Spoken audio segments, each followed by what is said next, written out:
18 मई 2025 राहु चलिए मीनरु वक्राचार हो कुंभ राशि। 18 मई 2025 रु 5 डिसेम्बर 2026 पर्यंत राहु रहिबे कुंभ राशि। तेबे राहु केतुंकर चलन आपण को जीवन को किपरि करिवो प्रभावित जानिया पई देखंतु डीटीवी ओडिया।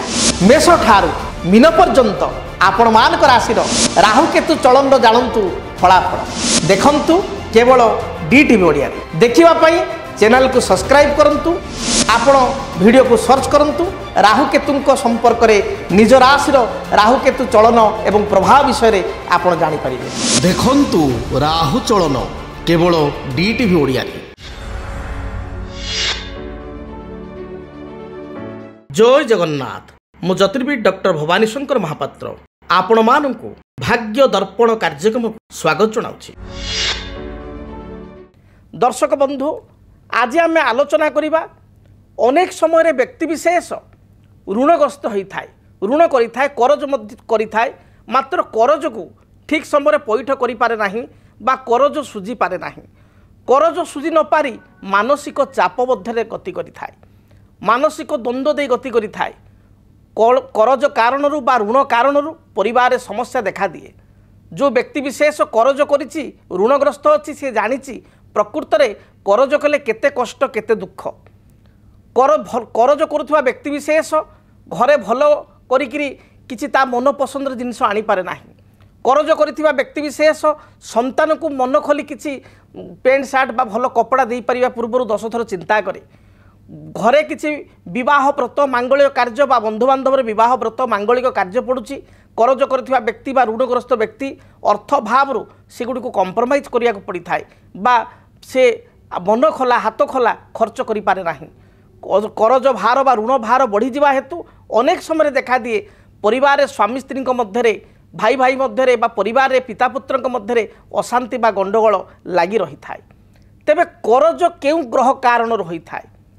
विशेष करी आमे जातक को जो देखिबा लग्नर षष्ठ स्थान होची करज बा ऋणर स्थान। जदि लग्नाधिपति षष्ठ स्थान रही थाए एवं षष्ठाधिपति जदि जातक अष्टम द्वादश किंबा लग्नपति को दृष्टि दे थाए, ये परिस्थिति रे व्यक्ति विशेष अधिक करज करिवार बा ऋणग्रस्त होबार जोग रही थाए। करज करिबा पई प्रेरित करि थांती मंगल। मंगल जदि जातक अशुभ स्थिति रे थांती, विशेष करी अनेक जातक देखा जाइछि जदि मंगल जातक द्वितीय रे, मंगल जातक षष्ठ रे, मंगल जातक अष्टम रे किंबा मंगल जातक द्वादश घरे 12 नंबर घरे थाई शनि दृष्टि थांती बा शनि सहित युक्त होई थांती, ए परिस्थिति रे करजर परिमाण बढ़ी जाई थाए बा व्यक्ति विशेष करज बारंबार करे, बारंबार ऋण ग्रहण करे एवं परिशोध करिवार तकलीफ बा समस्या देखा दै थाए। तेबे करज विभिन्न कारण होई थाए। अनेक समय आमे देखु आम जे दैनंदिन जीवन में आमे तबले घर टे तैयारी करू, नुआ घर टे निर्माण करू, से तले ईएमआई नबाक पड़े बा करज करिक आमे ताकू ईएमआई पैठ आकार किस्ती बाई किस्ती ईएमआई दबाक पड़े। गोटे 4 चकिया जान क्रय कलु ताले बाध्य होइक आमको करज करिया पड़े, किछि पैसा आमे दउ मूलधन एवं किछि करज करिया पड़े एवं मासिक ईएमआई बा किस्ती दारिया पैठ करिया पड़े। बेले बेले से किस्ती बहुत भारी हो जाए। जदि आपणकर घर पाई होम लोन अच्छी, आपण होम लोन परिशोध करिवारे बहुत कष्ट आसुची, बाधा विघ्न आसुची, भाविथिले जे मु गोटे 10 वर्ष कि 15 वर्ष लोन नेबी, होम लोन हाउस लोन नेबी एवं धीरे धीरे मु सुझिबी एवं मझिरे मझिरे किछि मोर कैश फ्लो आसीबो एवं मु हठात किछि मझिरे मझिरे मु ताकू डाउन पेमेंट बा पार्टली पेमेंट कर दे, मते करज कमी जीवो बा मोर ड्यूरेशन कमी जीवो बा करजर जो अमाउंट अछि टिके कमी जीवो, कहळ हबो, मात्र हेई पारु नाही। बा किछि गाँ गहल आपण बकिया हाथ उधारिया कर जानिछंती, संपर्कों कर जानिछंती, दबार समस्या होछि, घरे अशांति होछि, ताहले कोन प्रतिकार करिवे? आज आपण को ऋण मुक्ति पाई बा करज मुक्ति पाई अचूक केतेक उपाय कहूछि। शास्त्र अनुसार जदि आमे विचार करिबा, मंगल होचंती करज पाई प्रधान दायी ग्रह, द्वितीय रे होचंती शनि, तृतीय रे होचंती राहु। तेणु विशेष करी जदि आपण ऋणग्रस्त अछंती, करज पैठ करिया पाई चाहुचंती, ताहले ऋणर मुक्ति पाई आपण गोमातांकर सेवा करंतु। पूर्व काल मानकर देखिथिबे खरा दिन मानकर देखिबे घर बाहर आपण गोटे कुंड थिला, माने आपण सेति पेज तोराणी चकट सब पड़ुथला, निजर गाई थाउ बा बाहर कौन गाई थाउ रास्ता कट जाइथिबा गाई ताकू खाउथले।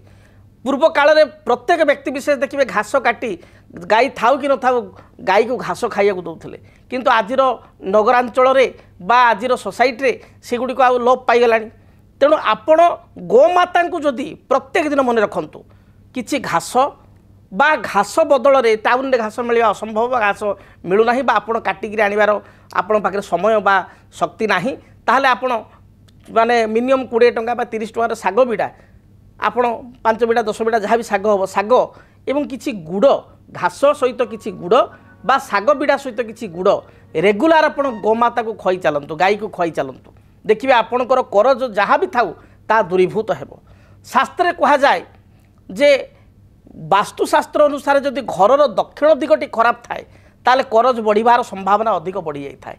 आपण देखिए आपण गोटे नुआ घर करिसंती बा आपण एमिति घरे गोटे भड़ा रहउचंती सेठी देखिए दक्षिण भागटी वास्तु अनुसार आपणकर अशुभ अछि बा दक्षिण भागटी ठीक भाव में नाही दक्षिण भागटी अधिका अच्छी उत्तर भाग कम अच्छी दक्षिण भागटी अधिका अच्छी दक्षिण भाग गोटे कोणाकार आपणकर हो जाइए दक्षिण भागटी रे आपण कूଅ खोली बा दक्षिण भाग में अनेक घर देखिए कूଅ थी अग्निकोण में बा बोरवेल अच्छी ट्यूबवेल अच्छी दक्षिण भाग में दक्षिण भाग में किसी जलर उत्स जमुची तार एपरी स्थिति करज बढ़ाटा 100% आपको रही आउ केते क्षेत्र देखा जाए घरर सामना भाग घरर जो प्रथम भाग अपेक्षा जदि पछपटा आपंकर अधिका अच्छी पश्चात भाग अधिक अच्छी घरर सामना सदाबले अधिका रही पछटा टी कम घर आग को आपंकर सामना अर्थ आग को जगह टी लेंथ अधिका धरते आग को आप 10 फुट अच्छी पछपटा आप 7 8 9 भितर कम रही चलो 5 फुट रही चलो किंतु घरर आगटा आपंकर अच्छी अगणाटा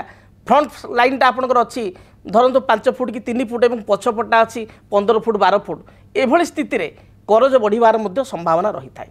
तेणु वास्तुशास्त्र में ये दिगुड़ी को देखा पड़ता है से भली घरे जदि आप घंटा बंद होगी पड़ी ताहले आप करज बढ़ से घंटा को सजाड़ू बा बैटेरी लगातु बा खराब घंटा होता है फोपाड़ू ये स्थिति को आपको अनुध्यान करने पड़ो से भली शास्त्र कहा जाए प्रथम जो आप रुटी घरे प्रस्तुत करेंगे राति बा भोजन प्रस्तुत करेंगे भात करूँ रुटी करूँ प्रथम भोजन सब गाई को देवे एवं किछि भाग रखि सब श्वान बा कुकुर को देवे।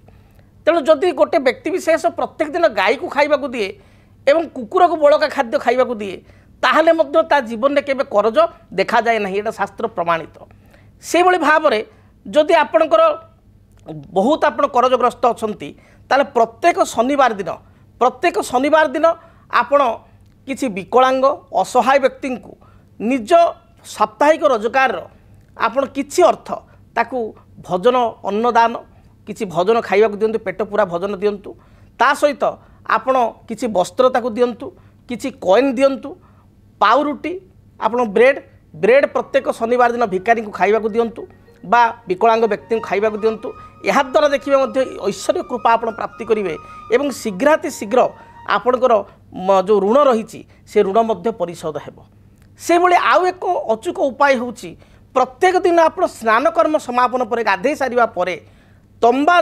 ढाल बा तंबा लोटारे जल एवं किसी रक्तचंदन को मिसाई रक्तचंदन जल मिश्रित जल को आपण सूर्य नारायण को अर्पण करंतु एवं करज सुझिया प्रार्थना करंतु या द्वारा मध्य आपनको शीघ्राति शीघ्र करज सुझिब।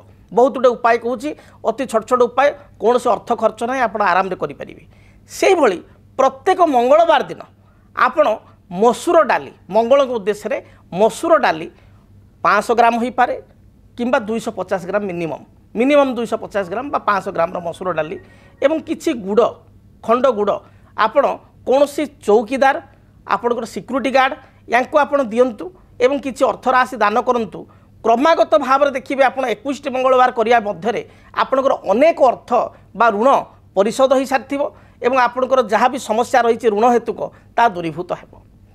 तेणु दर्शक बंधु आपण माने प्रतिकार करंतु देखिए निश्चय ऋण बा करजरु आपण मुक्ति पाई परिबे। जदि आपणक जीवन में व्यक्तिगत पारिवारिक समस्या कर्मक्षेत्र नियुक्ति वैवाहिक समस्या वास्तुदोष एवं माली मकदमा आदि समस्या थाए ताहेले समस्यार समाधान और परामर्श पाई आमकु जोगाजोग करंतु। ज्योतिर्विद doctor Bhabani Shankar Mahapatra Budheswari colony plot number 26 Bhubaneswar. Phone number 97768333 9439444924 9439444924 आमर वेबसाइट www.srijagannathastro.com। DTV ओडिया देखिवा पई सब्सक्राइब करंतु एवं बेल आइकन को मध्य दबाई दियंतु।